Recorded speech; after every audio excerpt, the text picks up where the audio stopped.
It's time for Around the Ozarks Sports Scene, sponsored by Fast Break Sports and The Pitch. Here's your host, Scott Purrier.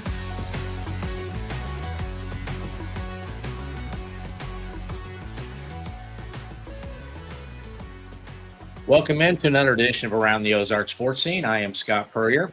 As always, big thanks to our sponsors, Fast Break Sports in Springfield and The Pitch Pizza and Pub. We'll talk more about them at the end of the program, but we always like to get the newsmakers and the guys that are at the top of the news right now. And we've got two local guys who are doing great things for the Drake Bulldogs. They they won the Missouri Valley Conference regular season and the tournament. They're a 30-win team. We welcome in Daniel Abreu from Willard and Kael comes from Nixa. Guys, thanks for taking time. Yeah, thank you. No problem. Yep. What's this week felt like having a little downtime? I mean, it seems like it might be a little bit of an advantage for you guys to kind of recharge, Kael. I mean, I know you came to Nixa and got to watch Jace Combs, hit the game-winning three-pointer. That was pretty cool, wasn't it? Yeah, it was pretty cool. I haven't got to watch him play in, I think, 2 years since I graduated, so it was really cool just have some downtime and get to watch my little brother. So, yeah, it was pretty cool. Did he do that for you? I mean, hit the game winner at the buzzer? Was that kind of the plan with you back home? I like to think that he did. I don't know. I don't know if he would have hit it if I still wasn't there because I was kind of yelling at him to come get the ball. But I don't know. Yeah, maybe. Hopefully it was for me. Daniel, what have you done with your downtime this week, or have you had much downtime? Oh, we had a good 2 days off, and we had a decently light one today. So we've been resting up. My downtime consisted of playing video games and getting off my feet. I don't got school right now. I'm a grad student, and we have like this little break before our next block. So I have nothing to do, which is amazing. I was watching an interview you did about a month ago when you guys were down playing Missouri State. And it was interesting. You said you don't watch much sports. You're more of a Star Wars and video games and things like that. As you can see, Yeah. I got an Iron Man helmet on my cabinet. So yeah, I'm a big nerd. I like watching movies. I like playing games. I like doing this stuff other than basketball when I'm not on the court because it gets too much for me because we have film times, we have extra shooting times, we have practice time, and so it's nice to get away from it. Kael, is he just weird? Is he what? Is he just Is weird? he weird? He's not weird, but he's unlike any other teammate I've had before. That's for sure. I mean, the guys that came with him from Northwest, they're used to it. They know it. But this has been a new experience for you. And did you guys know each other in high school at all? I know there's a couple years age difference. Did you play against each other? No, so like we did scout for Nixa, and I think he was on the backside of someone that we didn't need to worry about. The coach was like, "Yeah, he's just some new guy. He doesn't really do much." So Just a kid. Yeah. No, I heard the name. Especially when we were talking about Drake. I heard about Kael Combs, but we never played each other growing up. Well, it's been just an amazing story nationally now with what Drake has done. 30-3 record, Missouri Valley Conference champs, regular season and tournament. You get the automatic bid into March Madness. Of course, the selection Sunday's coming up, and when you guys find out where you're going. Making this all so interesting is it's the first year for Ben McCollum, the head coach, and he brought 4 of his starters from Northwest Missouri State, where he's won 4 national championships at the Division II level, to Drake to play, and one of those is Daniel Abreu. And Daniel, tell us about how that discussion happened between you and Coach McCollum in terms of, hey, you're coming with me. It was a very simple, hey, you want to come? It'll be a little bit harder, but we need some guys to establish the culture. And that was it. That was pretty much it. And I was like, heck yeah, I'm coming. You're going D1. I'm coming with you, coach. Were you going to play anymore? If not, or were you going to use your 5th year? Yeah. Either way, I was going to use my 5th year because like COVID gave an extra year to those guys that were already there. It's like it felt like one less year of playing. So I was going to play either way. What were you thinking up until he got that job? What were the options for you for that 5th year? Oh, yeah, it was just – I mean, I was staying at Northwest. You going to stay and play 5th there? Yeah. I mean, I love Coach Mack, and he's got me some titles under my belt, so I was sticking with him. Of course, Kael had a phenomenal career at Nixa. Wound up going to Wyoming for 1 year. Came back to join the Drake program. Kael, how did that discussion start, and when did it happen? How long after McCollum had taken the Drake job? Pretty quickly. The assistant coach that recruited me at Wyoming also is here, Bryson Williams, and he was Mac's guy. So it all happened pretty quickly, and they're the team that was on me the most. So it was a pretty easy decision. Well, and we talked about it before. The Northwest guys go. You guys win 30 games. I talked earlier in the week with a Division II coach, Drew Richards, out at North Carolina Pembroke, and we were talking about what you guys are doing, what that's doing for Division II player reputation and coach reputation. I mean, sometimes guys get labeled as a D2 player, or they get labeled as a D2 coach. Have you guys kind of shot that out of the water with what you've done, you think, Daniel?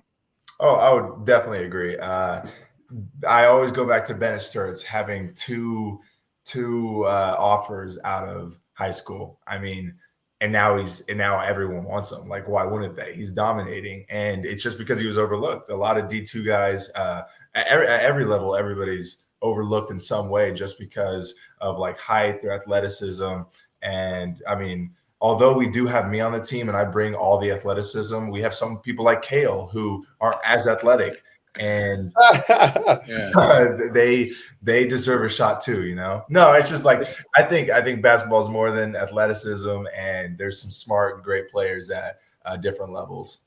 What is the difference that you noticed right off the bat between what you saw in the MIAA at Northwest and then going to Drake in the Valley? Not much other than height. Everybody's just taller. Of course, guys are a little bit more athletic, but it's not like you don't have athletic guys at the Division II level. It's really just height because the speed's the same. I mean, shoot, Coach Mack coached at each level, and it's exactly the same. Kael, did Northwest recruit you out of Nixa? They did, yeah. I wish I would have went there my freshman year, but you'd had another year of with Coach Mack, wouldn't you? And knowing the system there. Talk about your decision to go to Wyoming for the year. I know when we talked to you back then, you kind of just wanted to get away for a while, didn't you? Yeah. I mean, it was like I wouldn't say I was heavily recruited in high school either. That was like one of 3 offers I had. So it was just like the relationship I gained with Coach Bryson Williams, the assistant coach that was at Wyoming that recruited me. He just like I just felt like he had all the care in the world for me, and he was going to take care of me away from home. And like I just had the best relationship with him. So it was kind of just I was more about relationships, and yeah, and I don't think I would have chose that if I had to now. I wouldn't have chose to go so far away from home. But that was my next question. Was it too far? It was definitely too far. Yeah, I probably won't ever be that far away from home. I mean, you wouldn't have been able to come back and watch your brother Jace hit the game winner if you're at Wyoming, right? That's true, yeah. Well, actually, you could because you'd probably be done, wouldn't you? Exactly. I was going to say, we probably would have been done by now. Yeah. Daniel, kind of the same thing. I mean, your offers out of high school, the list wasn't very long, but it's amazing. I mean, you averaged almost 28 points a game. You set the blue and gold scoring record with 125 points over the 4 games as a junior. What were your options coming out at the time?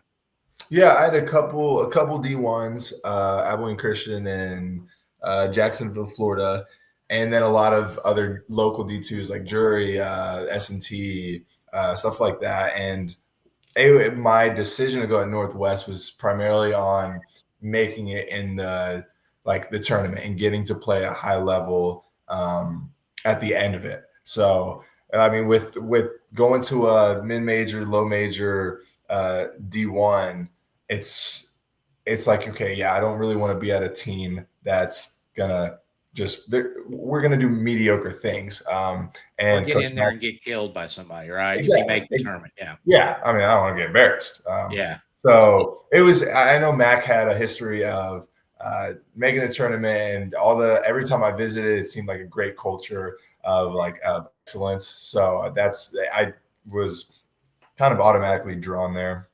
Did you win 2? How many national titles? 2? Yep, 2. And then the other 2 years, what'd you guys do? I think we made regionals both years and lost. It was a couple of really close games that came down to. Is this kind of refreshing for you just because of the newness and something different, let alone what you guys have accomplished and going to Division One? But was it time, you think? I mean, Northwest for a fifth year with the same group wouldn't quite been as the same as this, right? Oh yeah, entirely. It's a whole new team. I mean, shoot, it's a whole new division. You get to play teams you've never played before, and after a while playing the same league, it kind of gets a little tedious. Going over the same scout, you literally know everybody on the scout by the time you're playing for the fourth year. So it's a nice new scenery, and it's like a fresh refreshment for basketball. Would you have gone wherever he went, pretty much, if it was Division One? Yeah, I mean, with my history with him, there's not another coach that I would have played for.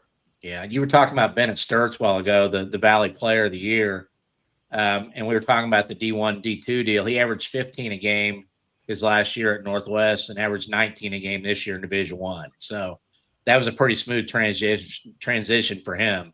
But he's proof positive of how there's just not much difference, right? Yeah, it's basically the same. There's nothing that can be said that's like, oh yeah, this is a defining thing that's different from D1 and D2. It's the same game. It's just how you play it at any level that determines like your success. Kael, your first exposure to Coach McCollum this year, what were your initial impressions, and what did you notice different about him than maybe your coach at Wyoming, or even going back to Brock Blanchett and Jay Osborne at Nixa? It's huge. There's a huge difference. I mean, I think Coach Mack is one of the best coaches in the country. But I don't know. I think he's very detail oriented and like kind of like a psycho. Like he just wants everything done his way at this exact moment. So yeah, just like very detail oriented, kind of like a little psycho. I mean, I'd say like comparing him to Linder, offensively minded, they're kind of the same. Mac might go into a little bit more detail, but defensively is like Mac's locked in defensively, and he's gonna have it his way. So yeah, there's definitely been a big difference between him and Dana, my. you know him better than anybody. What when Kael's talking about he's a psycho, what sets him off? His drive. I mean, you'll see. I've seen a video of him after K-State in the walkway to the locker room, and he's just like he's more hyped than the guys. He's like high-fiving us, like all tensed up, like let's go. And his passion to win drives this super detailed, like process-focused system that's just it works. It works. And yeah, Kael said he's super detail oriented. He's very process focused. So he doesn't care about the result. The result will speak for itself whenever you make the process the best it can be along the way. Kael, was there a learning curve for you with Coach Mack and the way he wants things done? I'd say defensively, for sure, but offensively, not much of a learning curve. But yeah. Defensively for sure, and just how we come to practice every day, and the summer and preseason was very, very hard. So I'd say that was like the biggest learning curve I had, was just like giving effort and being 100% every day. What are some of his pet peeves, Daniel? You know him well on that. Yeah, readiness. He's 100% on being ready no matter what, and preparing each practice like you're about to play a game. Completely focused, ready to go. And if we come in not ready to go, you'll hear it. You'll hear it, or your legs will feel it. I mean, you talked about his competitiveness, and we're talking about what maybe sets him apart, but all coaches are competitive. What is it? Preparation with him? Is it? I mean, when you guys get ready to play an opponent, do you feel like you know more about them than any team that you've ever prepared against in most cases? Yeah, that's a great assumption, because yeah, his scout is so locked in. Because coach is such a smart coach in general, he can basically pick apart every action to like why they do it, and he is he's very proficient in explaining it to us, and we'll start to understand teams from Mac's point of view, which gives us a big advantage on the floor because we're seeing actions unfold that Mac has walked us through, whatever. We'll see tendencies that players have. And basically every game, it is dialed in to where there's nothing in a game that we haven't went over. 33 games into the season, is it kind of nice to let the body kind of recharge? Is that what you guys are using this week to do? People can look at it two ways. I mean, either you're going to have a 12 or 13 day break and you lose some momentum, or you have a 12 or 13 day break and you kind of get recharged and refreshed. Kael, which would you say is the way you guys are going to come out of this thing? I don't know. It's very hard to say because Mac's all about going hard every day and kind of not going 50% in practice, because then he thinks that doesn't really translate well to the game. But I think we're going to take this week to rest a little bit and then start to ramp it up as the week goes on. But right now we're just kind of resting and getting our legs back underneath us. Daniel, same thing. I mean, are you enjoying the kind of the non-game week? Yeah, nice rest time that we've had on our hands. But right when practice starts up again, we're going full speed. Like we're trying to get better with the time we have to where we're ready for game time. Missouri Valley Conference has developed a reputation of being those teams you don't want to play in March Madness. You watch the brackets every year and somebody's winning 2 games and getting to the Sweet 16 or scaring the heck out of somebody that's a high seed. Does that take a little pressure off the Bulldogs, you think, knowing that, hey, we're just going to have fun and play and see what happens? Daniel? Okay, yeah. Sorry, I was trying to give Kael an opportunity. No, yeah, I personally never think about it like that. I think of it as, well, this is our team and we have the capability. I don't really think about the overall conference and like what the Valley says about what our postseason play will be. I think our team and what we've done this year, if anything, will determine, or will at least give a prediction of it. But yeah, we're just taking it one game at a time. We're just confident in our own abilities and what we're preparing for this week. Kael, is there anybody in particular that you would think of a dream matchup or somebody you've always wanted to play against team-wise or maybe one of the sites?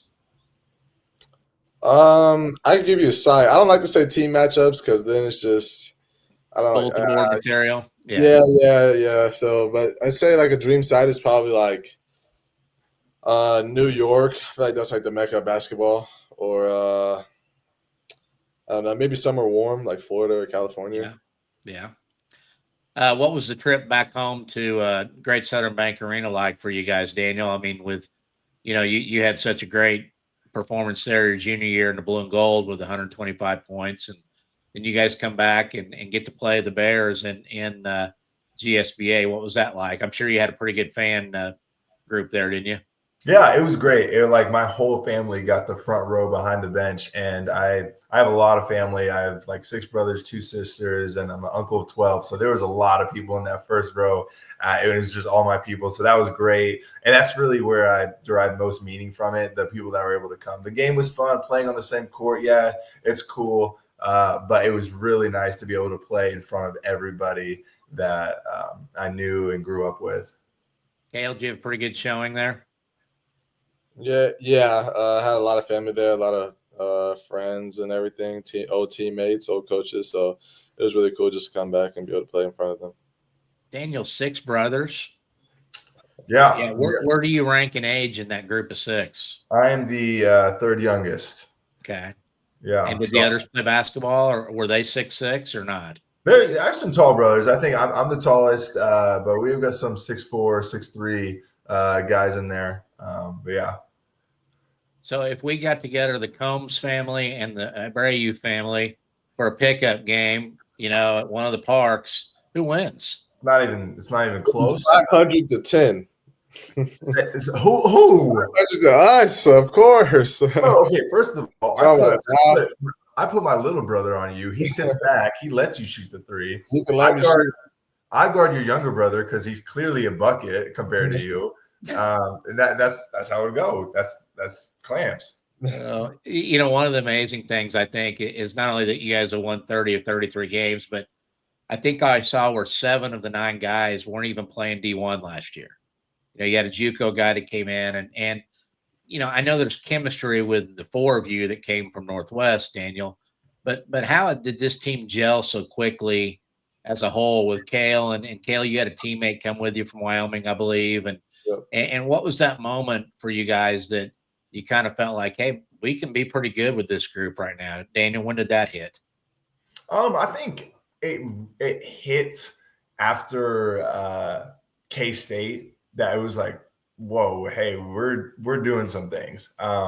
There was a little thought in me that we'd be the guinea pig group for MAC going in, like the test group of figuring out how it's going to go. But yeah, once we started rolling, it was like, oh, hey, yeah, we might be the team. Like we're the team that he was ready to take the lead with. But overall, it's been interesting. It's been interesting. Is that, Kael, do you guys still play with a little bit of a chip on your shoulder because of that? I mean, you got the 4 Northwest guys, and then you and your teammate came from Wyoming and stuff. Does it feel like every game you guys are kind of out there, hey, I'm going to show some people we can play? Is that still there?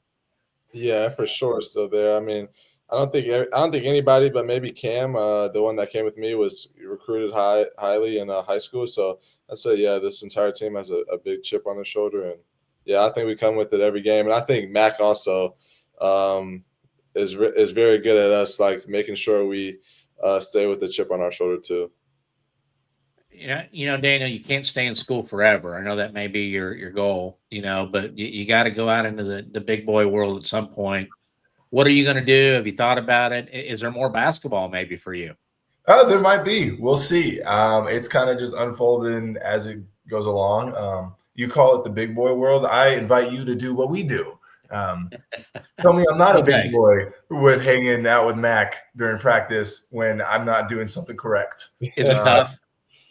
Yeah. Why wouldn't it be? We're preparing as hard as we can every day we go to practice. So, but yeah, we'll see. We'll see. It's unfolding. My mom has been asking me that question. I've given her the same answer.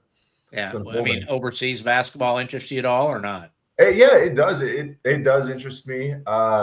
It's just whether or not something good enough comes along. Yeah.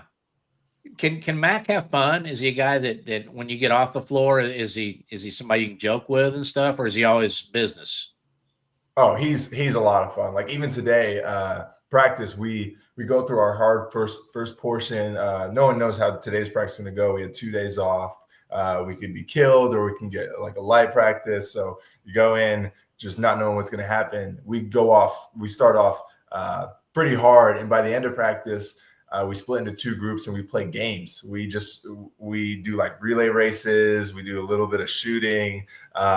And it was a great time. And Mac was leading the whole thing. He was like orchestrating us playing these games. And it was a lot of fun. I'm pretty sure my team won every single game. Isn't that right, Kael? I don't remember. No, I don't really remember that. I think you do. But yeah, he's a lot of fun. Kael, for you being new to him, was there a feeling out process for you on when you could have fun and what you could do and get away with? Yeah, for sure. I mean, I wouldn't say I'm still getting to know him, but yeah, obviously there was I think through the summer and stuff like that, just getting a feel for him and everything like that was pretty big. It's such a crazy world now with the portal and NIL and everything else. And, guys get picked off, at the mid-major level. You got the power fours that are trying to take guys away. Do you think that the guys that play with Mac enjoy playing with him so much that they're more likely to stay put than maybe some others? I can see that.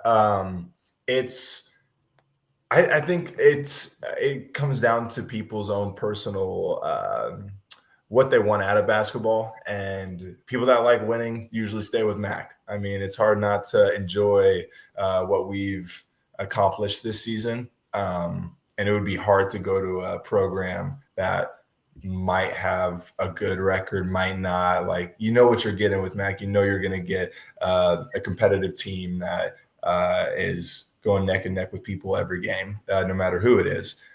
So I'd say people like the kids we have, will, I mean, likely stay. I mean, it is what it is. Like there's personal motives that everybody have and different factors that can't judge. But yeah, Mac's a great person, and it's hard to say like, I don't want to play under you anymore.